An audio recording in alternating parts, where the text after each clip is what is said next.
hace 2 años así yo estaba ya, había muchísima tensión en Twitter, no quiere decir que ahora haya menos, solo que nos hemos acostumbrado a ella y la llevamos con otra dignidad.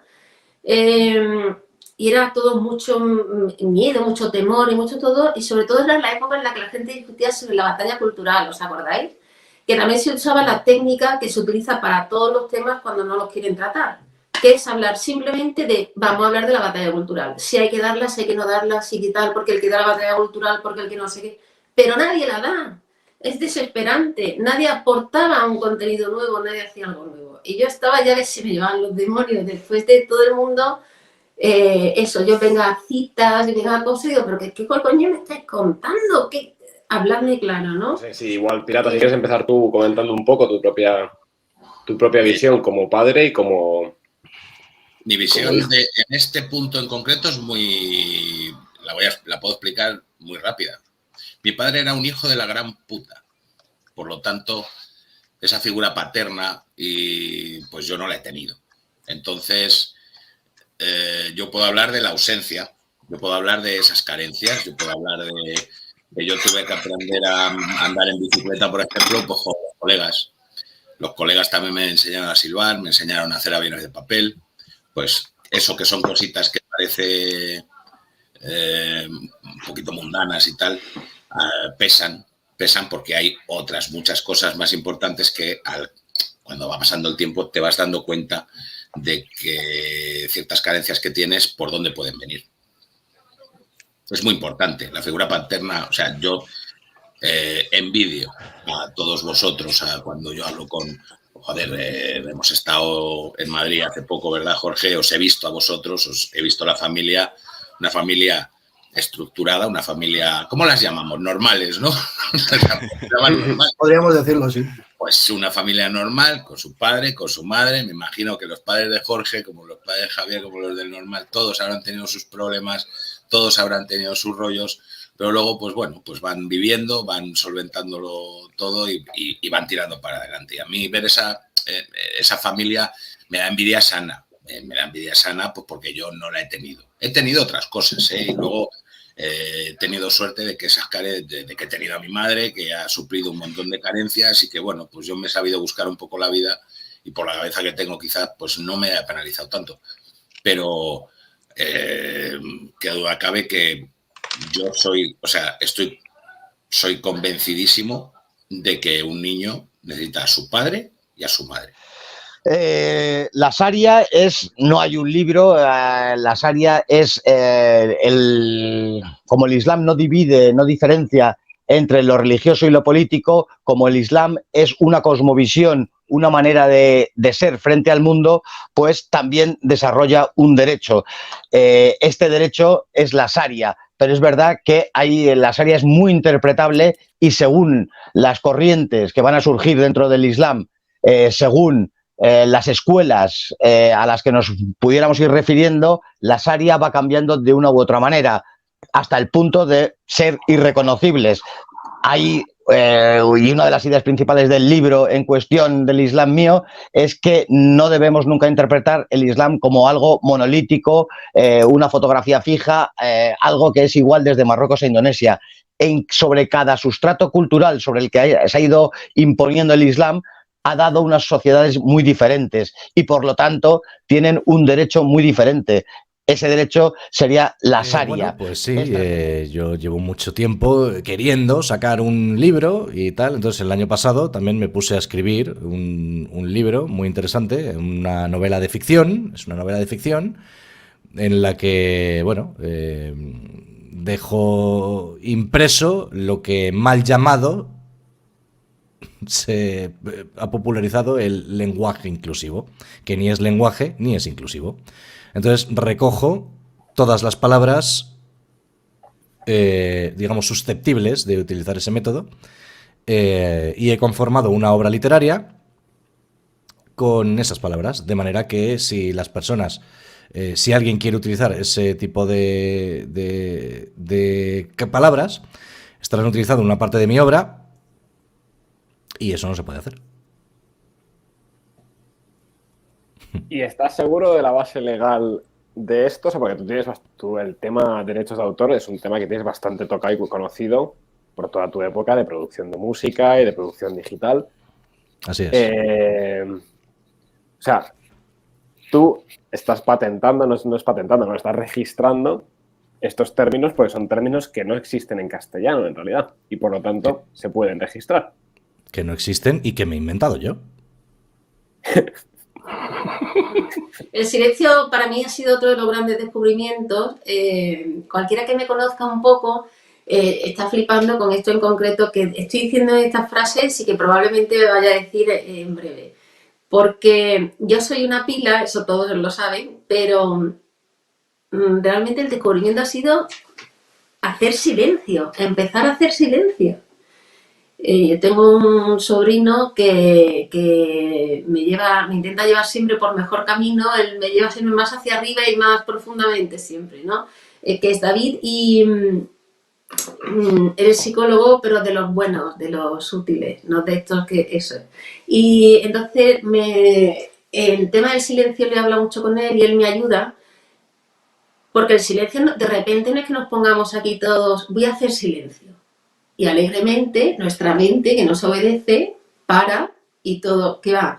Hay que usar de mucha disciplina, hay que empezar a ser consciente del ruido, de dónde nos viene el ruido, tanto de conversaciones, temas que vemos, entretenimiento que tenemos. Ya no es solamente el alimento, tanto que se habla ahora de cómo tenemos que estar alimentados para estar sanos. Es que, ¿qué le metemos al cerebro? Le metemos una serie de bazofia. Y al alma. Claro, pero es que al final estamos todos interconectados. Espiritualmente muchas veces estamos siempre como... yo lo comparo con el ruido, espiritualmente lo ponemos en plan un testimonio y otro, y otro, y otro. Llega un momento, chico, para. Ya sabes lo que han hecho los demás. ¿Qué vas a hacer tú? Si llevas a cierto término que es un abuso sexual, ¿no? Que es que tu novio un día no te apetecía y de repente tú cediste, pero no se lo dijiste, sino que internamente no te apetecía y no sé qué, después de una charla tú escuchas que eso era violación, dices, coño, a mí me han violado. Y dices, joder, pues a una chica que tuviera un poquito las cosas más claras no le habría pasado. ¿Me explico? Claro. Pero al final, si todo es abuso y todos los hombres son violadores, pues porque al final prácticamente pues todo lo es, ¿no? Pero no solamente por el padre, sino por la experiencia en general. Lo del padre sí que es verdad. A ver, si te pones a pensar en machismos, joder, la generación anterior, pues los encuentras muy fácilmente, ¿sabes? Ya sean puramente machismos o sean interpretaciones de esta gente, ¿no? Entonces es fácil encontrarlo. Porque claro, una madre ama de casa y un padre... pues ese hogar es machista, ¿no? Para ellas. Pero claro, lo que tú vives ahí dentro es un respeto a la persona en general y a las mujeres en particular y todo en general. Que a lo mejor el padre pues no fuera 50-50, ¿sabes? Las labores de la casa. Bueno. Yo muchas veces, bueno, algunas veces dentro de círculos islámicos he comparado y me han dicho que es muy interesante esa división de suníes y chiíes, ahora entraremos a explicarlo. Y que le entiendo el sunismo como a los protestantes, por lo que voy a explicar ahora qué consiste el sunismo. Y los chiíes los comparo con los católicos, que tienen muchas similitudes el mundo chií y el mundo católico. Los suníes son hoy en día, en la mayoría del pueblo islámico, del mundo islámico, son en torno al 80%. En el pasado no fue así, pero sea como fuere, pues hoy es así. Y el sunismo es la corriente que entiende la literalidad de la letra de lo que estábamos hablando del Corán y de los hadices. Es que si no te corto no me voy a enterar. Repíteme porque no he apuntado suníes, quién serían los protestantes y quién los cristianos, que si no vas a seguir y yo me lo voy a perder todo. Repite, por favor. Hay un origen de los jarilíes, de los ibadíes de hoy de Omán, no merece la pena hablar, son el 1% del mundo islámico, están circunscritos a Omán, en la isla de Zanzíbar, en Tanzania, en Dar es Salaam y poco más. Hay ibadíes, son comunidades muy pequeñas en las del resto del mundo y serían una versión del Islam, una interpretación del Islam muy rigurosa, pero que con los no islámicos son tremendamente laxos. A Omán se puede ir y no hay problema ninguno. entre ellos sí son muy estrictos, es una cosa muy curiosa. El sunismo, la división del sunismo y el chiismo se produce después de la muerte de Mahoma. Mahoma muere, no deja, hay una parte del Islam que dice que no deja ningún sucesor, los chiíes dicen que dejó a Ali, pero sea como fuere, se reunieron y eligieron a Abu Bakr, porque entendían que la sucesión de Mahoma debía venir por una cuestión de la decisión de la Umma, que hemos explicado antes, de la comunidad de creyentes. Y los chiíes creían que esta sucesión debía darse dentro de del Ahlul Bayt, de la familia del profeta. Y proponían a Ali, que acabó siendo califa, pero mucho después ocupando el cuarto lugar después de que le antecedieran Abu Bakr y demás. Esto produjo una división y la división fundamental es después de que Ali muere, matan también a sus hijos, Hussein en la batalla de Kerbala, y ya es una división enteramente irreconciliable. A día de hoy yo entiendo que los suníes y los chiíes jamás se van a reconciliar. Perdonad que me ponga serio, pero hay una parte que me provoca muchísima desazón y es, ¿sabéis el daño que le está haciendo esto a muchísima gente con muchos problemas? Que luego, si quiere alguien denunciarme por estar hablando de problemas y tal, bueno, pues que lo haga, ¿no? Ya saben dónde encontrarme. Pero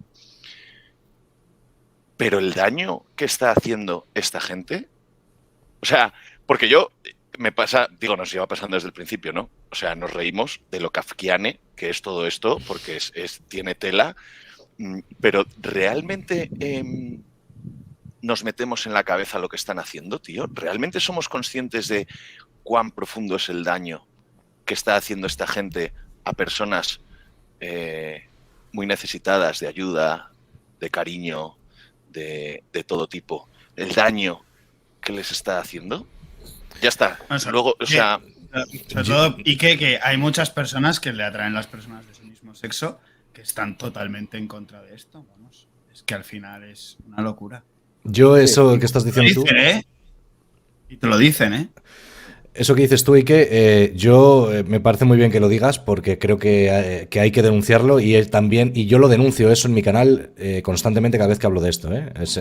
Vale que tiene su parte de jajaja y de mofa, pero la parte de mofa es porque ellos han utilizado a un colectivo, a unas personas, y diciendo que les están otorgando unos derechos que no es cierto, y lo que han hecho en realidad han sido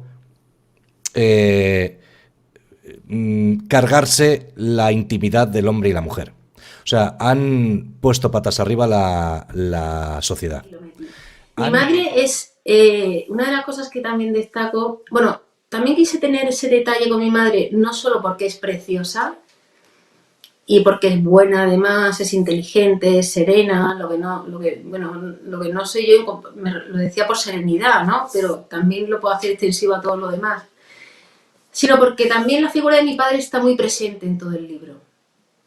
Lo que pasa es que está presente de distinta manera.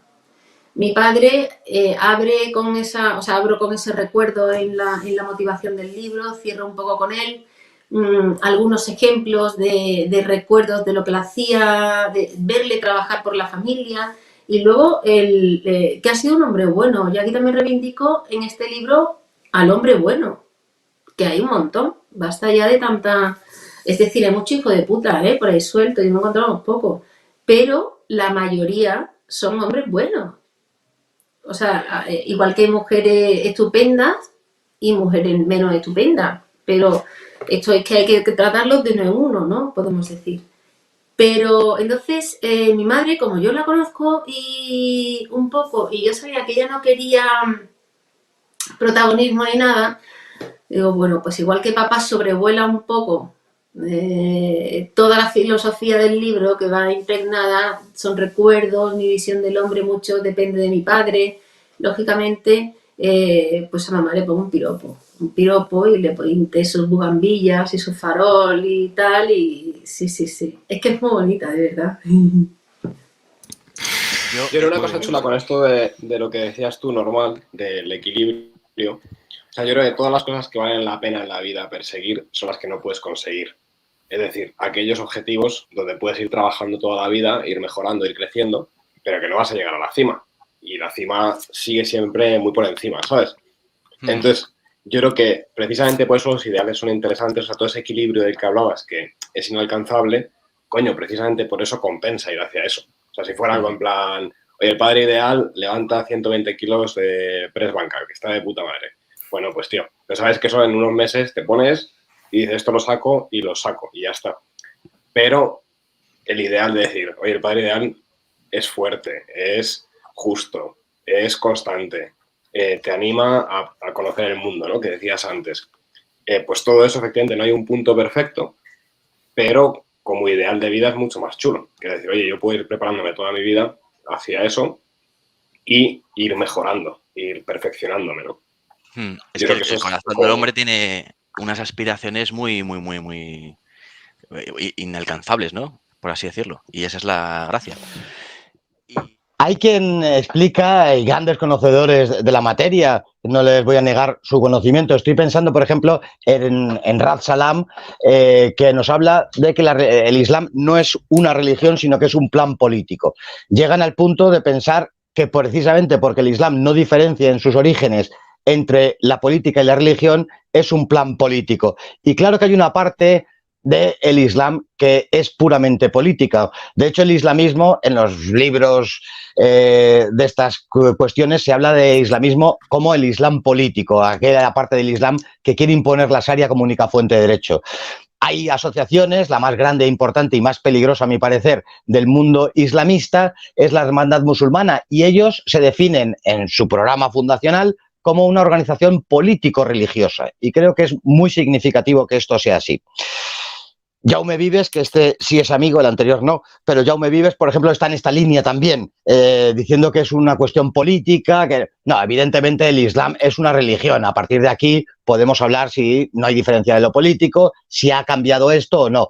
Quedarse y analizar esta cuestión de la cuestión política del Islam basándose en el Corán y en el siglo y la historia del siglo VII, pues fíjense si analizamos Europa con la Biblia y con la situación del reino visigodo, pues nos va a salir ahí una cuchufleta. Y esto es lo que hace mi amigo Jaume Vives y mi no amigo Rad Salam.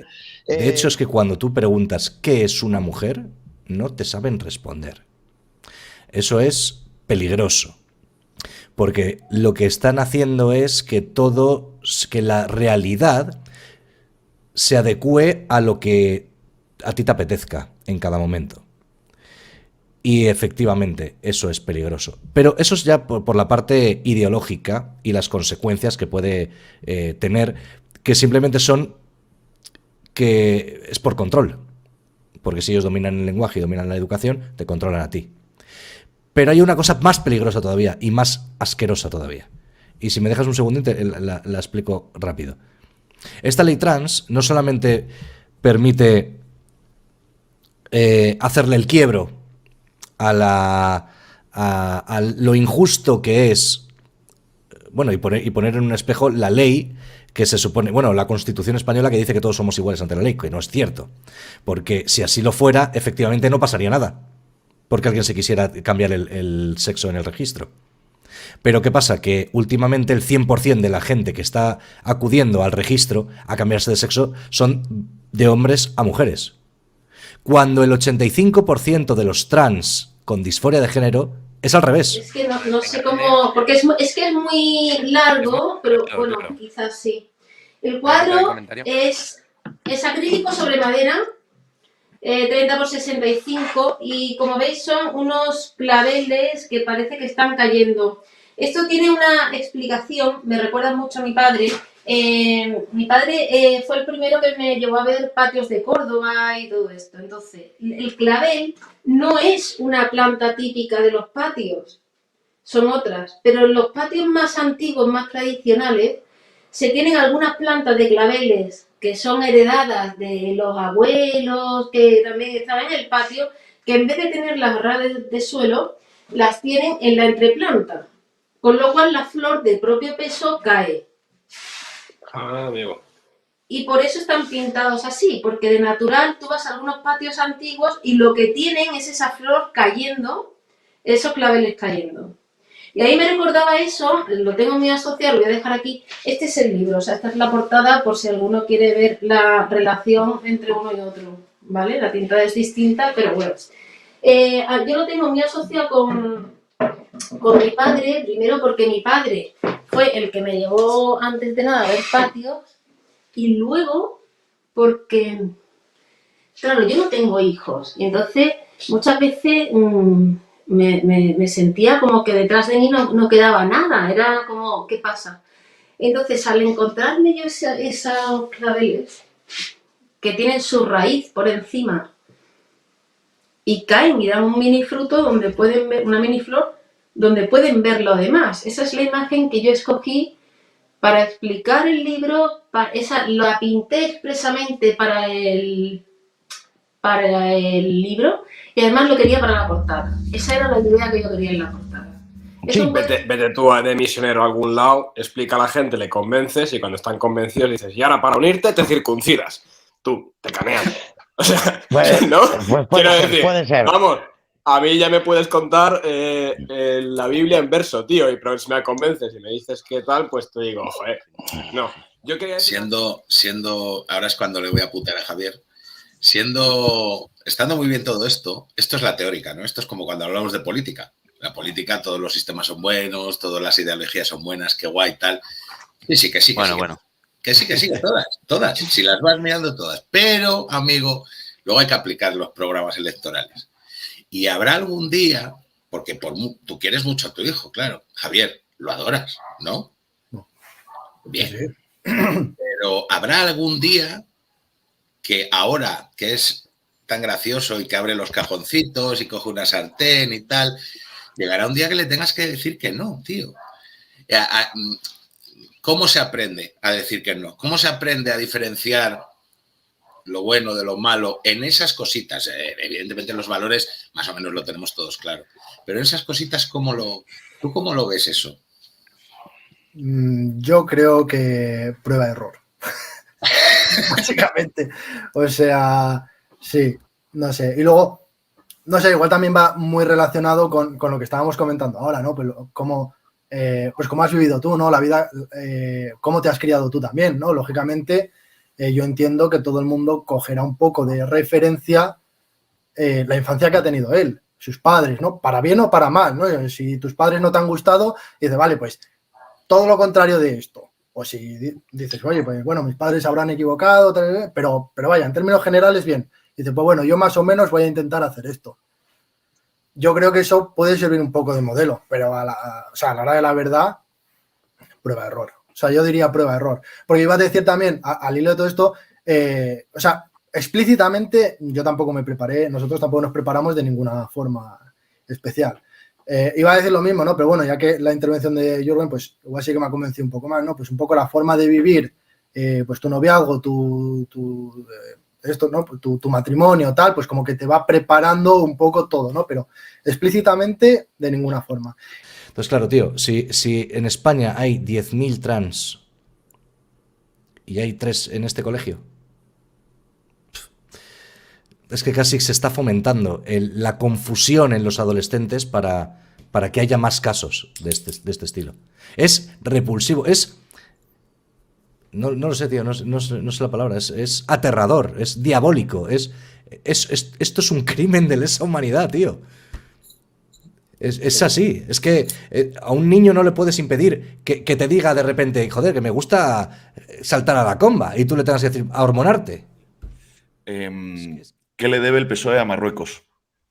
Pues eso es una muy buena pregunta, porque el actuar del PSOE para con Marruecos, que está teniendo una postura servil y miserable, tendrá que tener una explicación. A día de hoy yo no la tengo, pero es verdad que Marruecos, el trabajo de los lobbies marroquíes, más allá del Islam, que no tendría nada que ver la cuestión religiosa, están haciendo un trabajo maravilloso. Muchísimos cargos y excargos del PSOE están de una manera u otra sirviendo a los intereses de Marruecos, algunos plenamente explicables, otros nos encontramos con que tienen mansiones en Marruecos, otros nos encontramos con que son invitados a congresos pagados por los servicios de inteligencia marroquíes en donde intentan blanquear el actuar de Marruecos y justificar la entrega del Sáhara a Marruecos, así que tendrá que haber unas grandísimas relaciones e intereses que a mí se me escapan. Y lo fomentan. Quiero felicitaros muchísimo por el documental del 11M, que me parece el de lo más brutal que he visto en mi vida, y me parece maravilloso que haya gente como vosotros, macho, de verdad. Es un auténtico placer que me aceptéis de vez en cuando aquí en este canal, porque me siento, o sea, cuando ves que eres bienvenido a la casa de gente con tantos valores y que hace las cosas tan bien y tan de corazón, hacéis sentir que la persona que viene aquí es una buena persona. Me hacéis sentir como una buena persona. Pero aquí siempre tendrás la puerta abierta y además... Esto es lo que intentamos transmitir con nuestra taberna. Para ello contaremos con Ángeles Domínguez, víctima del 11M, con Arturo González de León, doctor en Derecho y profesor universitario, y con Javier Soria, de Terra Ignota. Carlos Sánchez de Roda, ingeniero de Renfe y autor del libro Los trenes del 11M, con Ricardo Moreno, abogado, y con Raúl, nuestro pirata, director del 11M, El principio del fin.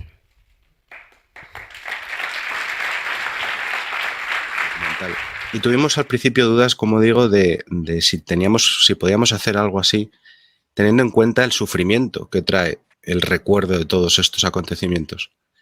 Pero nos dimos cuenta de que teníamos que dar un paso adelante, que teníamos que ser valientes, porque las víctimas precisamente necesitaban y se merecen la verdad. Sobre todo, me agrada haber visto a gente joven, porque estos temas nos interesan fundamentalmente a gente mayor de 50 años.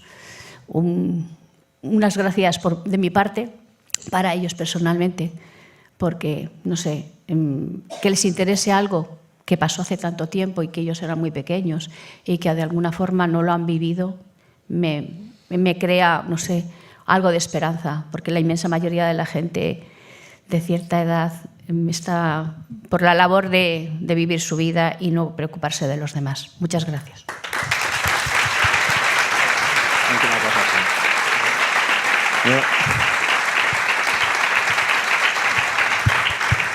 El otro día bajé a la calle a hacer una serie de entrevistas para hacer uno de los vídeos que vamos a emitir próximamente y, joder, la gente no sabía que esto prescribía el año que viene.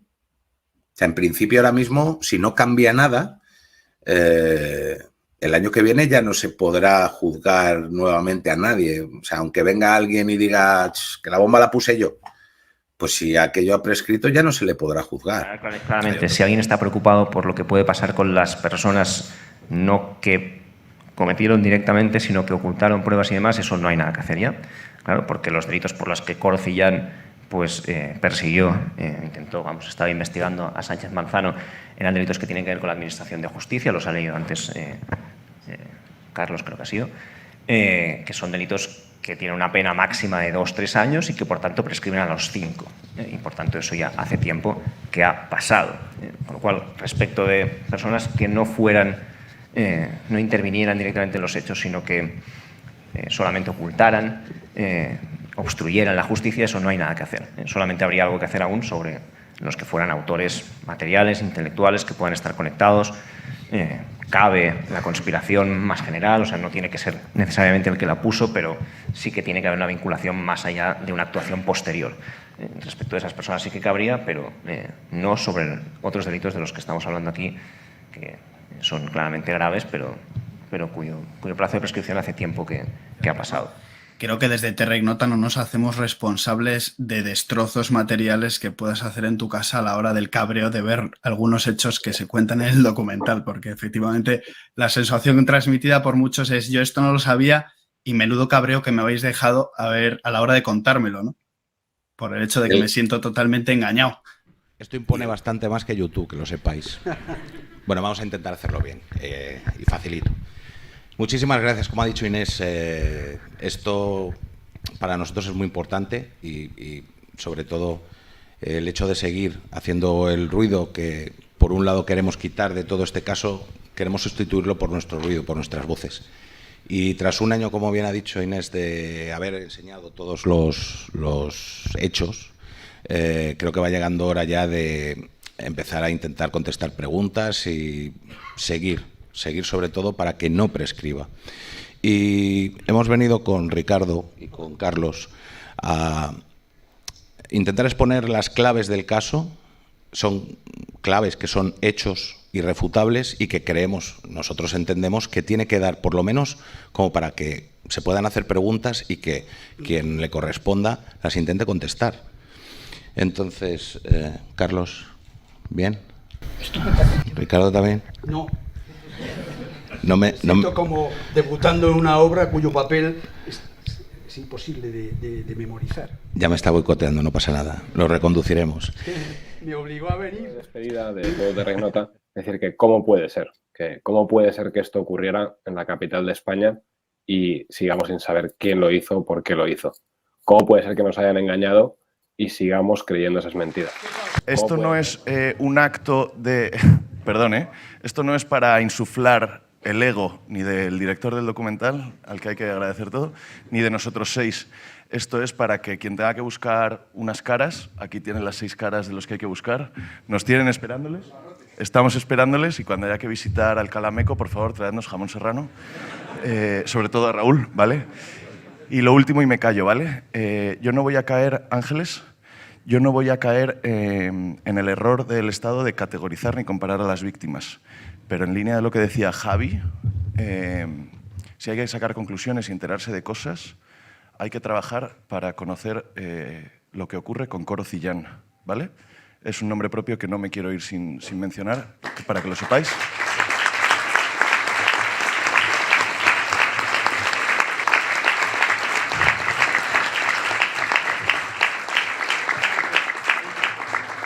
El aplauso es para ella, ¿eh?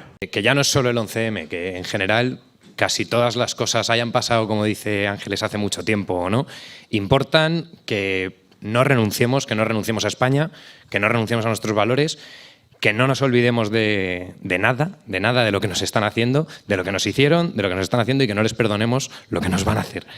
Muchas gracias por venir aquí.